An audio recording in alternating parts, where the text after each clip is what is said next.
Yes, Sir, please. sir, regarding your meeting with Governor. Yeah, I was for most of the last 2 weeks I was in Garo Hills,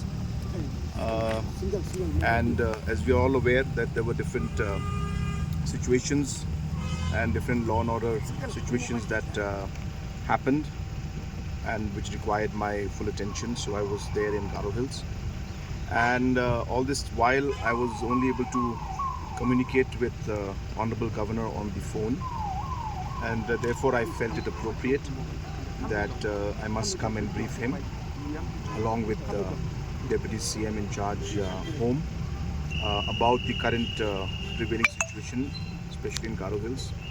Also the different incidents that led to the different law and order situations that we faced. So a complete briefing on the entire matter was given to the Honorable Governor, and that was my basic purpose of visit today. Sir, what did the Governor say? So many arrests are being made. If you can tell us how many arrests so far? Number one, Governor has, after I briefed him, so he was of course much more aware about what happened, and so the briefing was basically, just as I said, a briefing on the law and order situation. Regarding the arrest, see, we'll be very clear on this. It is purely police department's responsibility, and based on whatever evidence and whatever rules that are there, the police will take action. I'm not aware of how many arrests have been made. I'm not aware of who all been arrested. It's a pure police matter, and the police is taking steps as per law and as per evidence.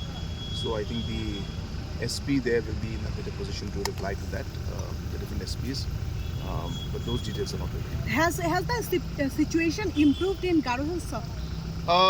In terms of the violence and the different incidents have come down. There are some sporadic incidents that are there once in a while. Violence has come down, but we are keeping a close watch to ensure that there is normalcy should return. To a large extent, it has returned. To a large extent, people are now getting on with their day-to-day lives. To a large extent, as I said, even after assessing the situation, the internet ban also has been lifted. So these are signs of some sort of normalcy returning. But we are carefully monitoring the situation.